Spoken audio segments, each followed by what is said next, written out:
התוכנית הזאת היא קודם כל השקעה במורים, השקעה ומתן יכולת להשתמש בתקשוב, להשתמש בטכנולוגיה לצורך תהליכים של הוראה ולמידה. לתת למורים עוד כלים כדי להפוך את השיעור למעניין יותר, מסקרן יותר, דינמי יותר, אינטראקטיבי יותר. הכלים המתוקשבים החדשים שעומדים לרשותנו זה מקרן בכיתה, עמדת מורה ואפשרות לתלמידים להשתמש במחשבים ניידים, אפשרות להשתמש בסרטונים, במצגות, בערכות הצבעה, פורטל בית ספרי וכיתתי.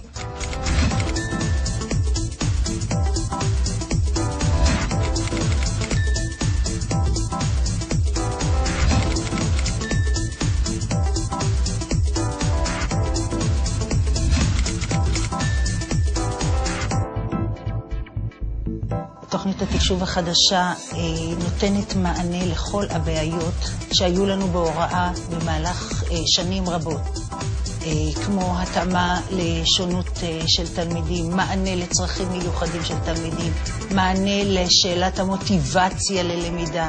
המשימות שאני נדרשת להעביר לילדים הן הרבה יותר מגוונות, הן יותר חווייתיות. בשיעורים מתוקשבים זה מסבירה פעם אחת וזה נקלט מהר. בלוח הרגיל אי אפשר לראות למשל תמונות או מצגות. זה יותר קל להבין דברים כשרואים אותם. יותר מרץ לעשות את העבודה.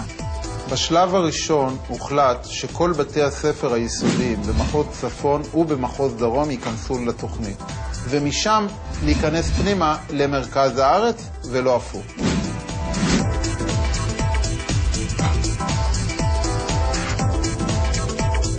תוכנית הניהול הבית ספרי מקשרת אותי באופן ישיר לבית הספר ולמורים.